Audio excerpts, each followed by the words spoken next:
10th economy chapter first video number 5th।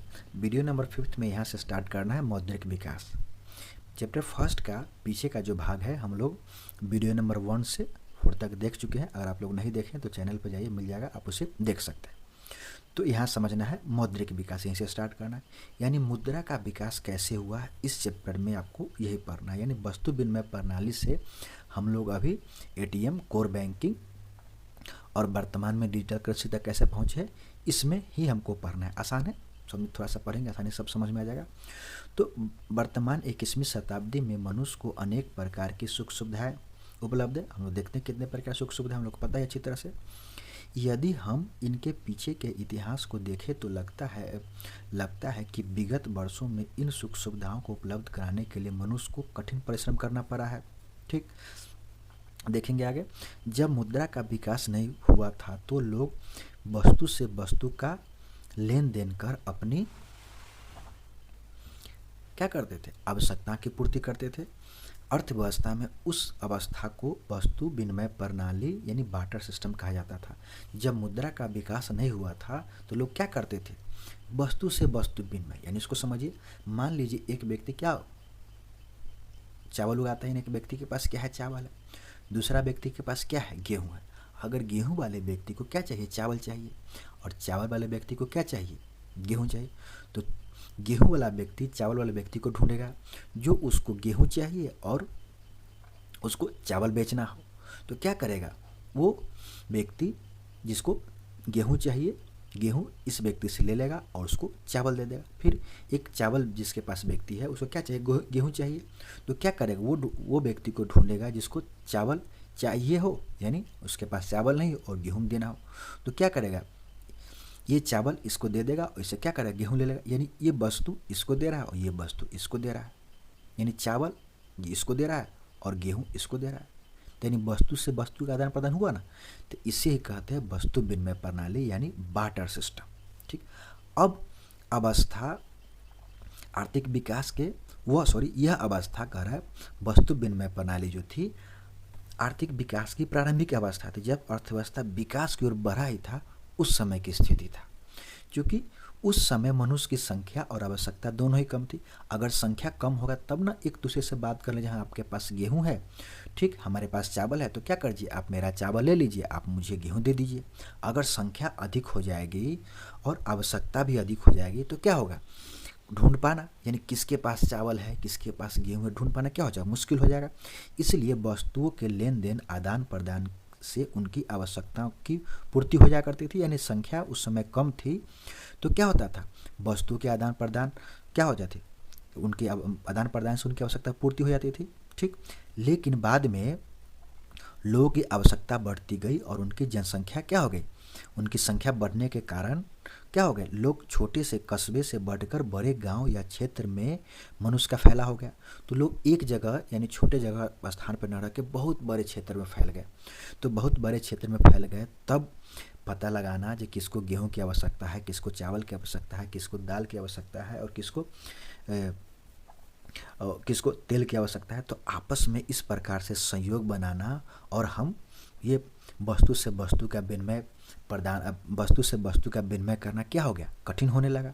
इसी स्थिति में मनुष्य की सोच के आधार पर विनिमय का एक समान इकाई क्या बना, मुद्रा का क्या हुआ, प्रादुर्भाव हुआ, यानी उत्पन्न हुआ। अब वस्तु के बदले वस्तु नहीं बल्कि मुद्रा के द्वारा विनिमय की क्रिया होने लगा। यानी अब क्या हुआ, हम आपको एक वस्तु देंगे, आप मुझे एक वस्तु नहीं दीजिए, ये नहीं हुआ। अब वो हम आपको जो वस्तु देते हैं उसके बदले जो मुद्रा बनती हो मुद्रा आप दे दीजिए। ठीक, हम उस मुद्रा से आप ही से या किसी और से दे करके, यानी वो मुद्रा दे करके आप ही से किसी और से जो वस्तु मुझे जो ज़रूरत है क्या करेंगे, उससे हम ले लेंगे। तो क्या होगा, विनिमय की एक समान इकाई क्या बन गया, मुद्रा बन गया। अब दूर दराज के क्षेत्र से भी अपनी आवश्यकताओं की पूर्ति के लिए अनाज या अन्य वस्तुओं के बंडल को ले जाने की जरूरत नहीं पर क्योंकि मुद्रा एक समान क्रय विक्रय के साधन का कार्य करने लगा। ठीक, अर्थव्यवस्था के विकास के इसी काल में व्यक्तियों के समूह का शासन करने के लिए क्या सरकार, इसी समय एक सरकार नामक जो संगठन था क्या हुआ, उसका उद्भव हुआ या प्रादुर्भाव हुआ, वही हुआ प्रादुर्भाव या उद्भव सरकार की स्वीकृति तथा जनता के विश्वास से मुद्रा का प्रचलन। यह समझने का अर्थ है सरकार ने क्या किया, इस मुद्रा को स्वीकार किया और जनता ने भी इस मुद्रा पर विश्वास किया।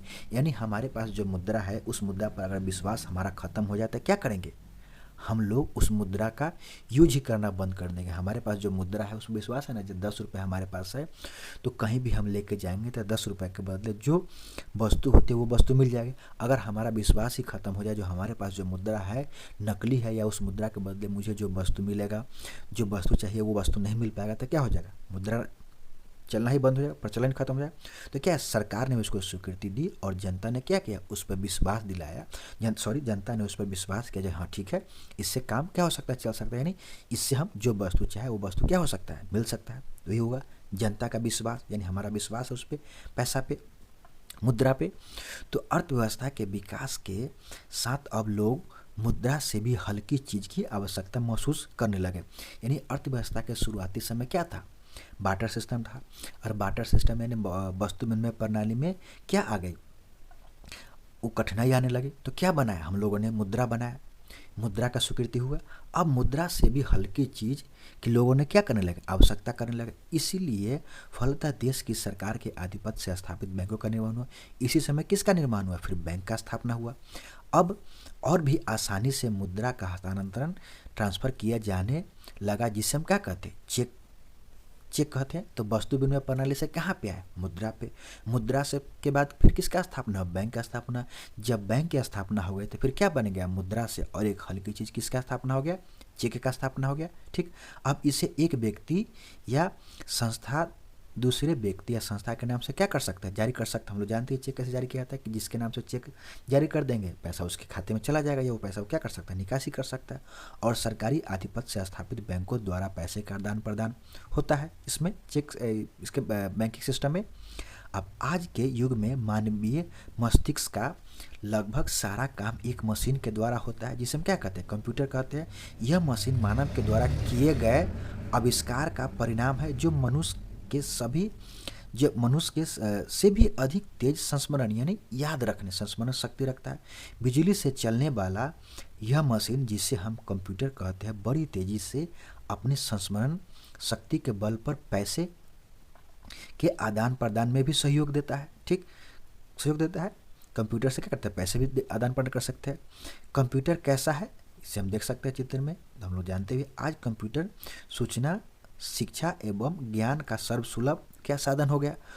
प्रयोग एवं वैज्ञानिक आविष्कार के कारण पहले जहां कंप्यूटर लोगों के उपयोग में आता था, वहीं अब लैपटॉप काफ़ी प्रचलन में है। ठीक, तो जानते हैं हम लोग मोबाइल का, कंप्यूटर की जगह कौन सा स्थान आ गया, लैपटॉप आ गया।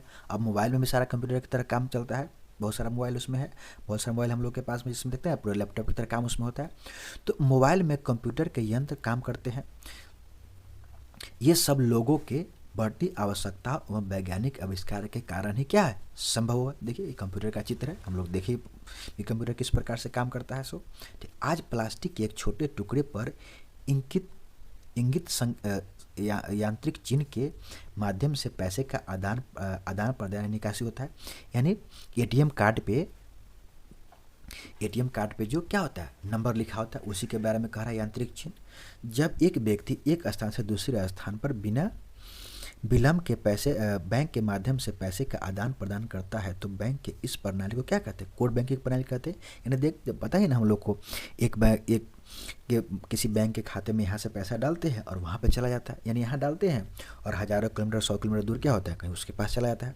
तो क्या यही कोर बैंकिंग प्रणाली है ना। कोर बैंकिंग प्रणाली में कहने का अर्थ है सभी बैंक क्या हो गए, आपस में एक दूसरे से जुड़ गए। इसी तरह एक व्यक्ति प्लास्टिक के यांत्रिक संकेत यानी मैकेनिकल मार्क से किसी भी समय बैंक के एक निश्चित स्थान से किसी भी समय पैसे निकाल सकता है।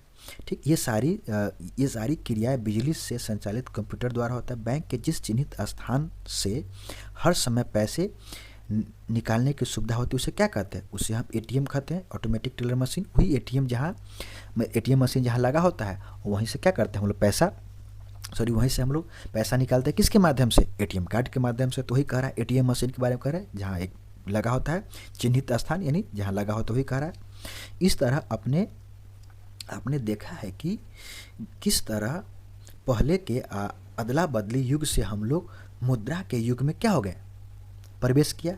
आज हम लोग बैंकिंग प्रणाली के चेक युग से आगे कोर बैंकिंग, यानी सभी बैंक क्या हो गया, आपस में जुड़ गया है। यानी यहाँ पैसा डालते हैं और हजारों किलोमीटर दूर बैठा एक खाताधारी उसके पास क्या चलाता है, पैसा चलाता है, तथा एटीएम के युग में प्रवेश कर गया है।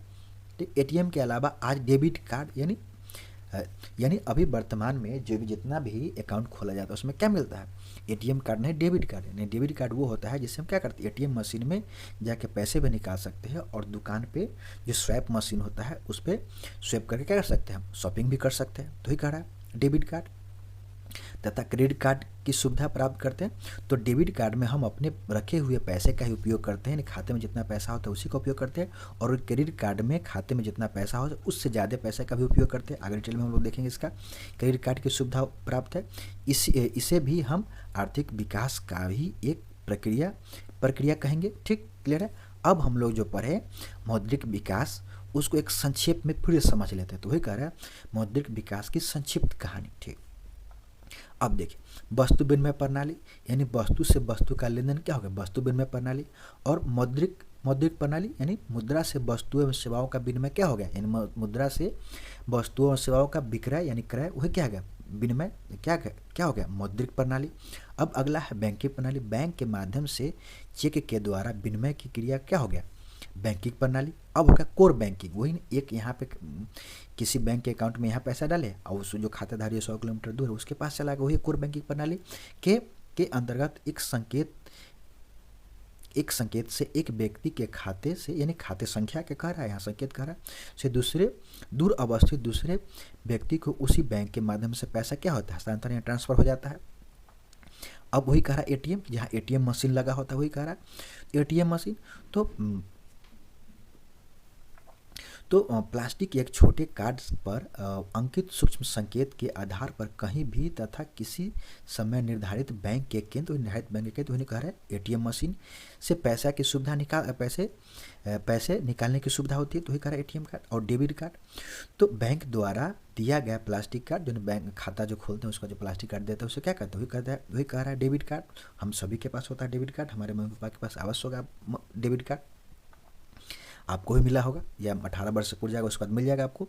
तो क्या कहता है प्लास्टिक कार्ड, जिसके द्वारा बैंक में अपनी जमा राशि के पैसे क्या उपयोग करना। ठीक, अब कह रहा क्रेडिट कार्ड, तो बैंक द्वारा जारी किया गया प्लास्टिक का एक कार्ड जिसके आधार पर उसके धारक द्वारा पैसे अथवा वस्तु क्या होता है प्राप्त कर लेता है। तो क्रेडिट कार्ड होता है, इसमें जो अकाउंट में जितना पैसा होता है उससे ज़्यादा के पैसे का भी क्या कर सकते हैं, इसमें उपयोग कर सकते हैं क्रेडिट कार्ड में। लेकिन डेबिट कार्ड में जितने अकाउंट में पैसा होता है उतना ही उसी का उपयोग कर सकते हैं। और क्रेडिट कार्ड में जो अकाउंट से ज़्यादा पैसे का उपयोग करते हैं उसको आपको क्या करना होता है, बैंक को क्या करना है, बारी बारी से यानी किस्त के रूप में, इंस्टॉलमेंट के रूप में भुगतान करना होता है या कर सकते हैं, ऐसी होता है। मुद्रा के विकास को एक कहानी द्वारा समझाया सकता है, यानी बार्टर सिस्टम से लेकर अभी तक हम core banking, debit card, credit card तक कैसे पहुँचे उसको एक कहानी के रूप में हम समझ सकते हैं। एक गांव है उसकी कहानी के रूप में दिया है, इसको अच्छे से कहानी से बारीकी से पढ़ेंगे तो समझ में आ जाएगा।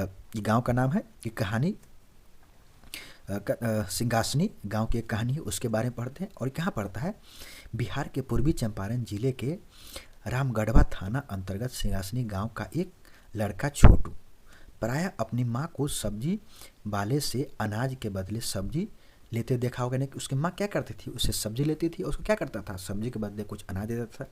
तो सब्जी के बदले जो अनाज देना है क्या है, वस्तु से वस्तु का आदान प्रदान, यानी कुछ अनाज दे देना और उससे कुछ वस्तु क्या ले लेना। अनाज क्या है, वस्तु है, तो उसको वस्तु देना, और वस्तु के बदले क्या लेना, कुछ सब्जी लेना, ये भी वस्तु है, यानी हुआ ना वस्तु से वस्तु विनिमय प्रणाली। ठीक, उससे जब भी अपनी छोटी मोटी ज़रूरतें जैसे चीनी, कागज़, पेंसिल आदि की ज़रूरत होती तो उसकी माँ उसे गांव के दुकानदार से उस छोटी मोटी चीज़ों को लाने के लिए अनाज देती थी। यानी क्या रहा, ये अनाज देती थी और अनाज ले आता था, उसके बदले क्या मिलता था, चीनी मिलता था, कागज मिलता था, पेंसिल मिलता था।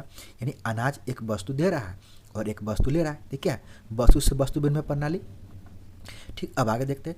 छोटू का पिता जब शहर जाते हैं तो अपने अनाज को बेचकर क्या करते हैं, जब शहर जाते हैं तो कहाँ जाते हैं, शहर अनाज ले जाते हैं और अनाज को बेचकर रुपए लेकर छोटू और उसकी माँ के लिए कपड़े आदि लाते हैं। तो क्या हो गया, ये आपका हो गया मौद्रिक प्रणाली, यानी अनाज बेच दिए, उससे मुद्रा मिला और मुद्रा से क्या कर दी, क्या किए, कपड़े खरीदे। ये क्या हो गया आपका मौद्रिक प्रणाली। ठीक, छोटू की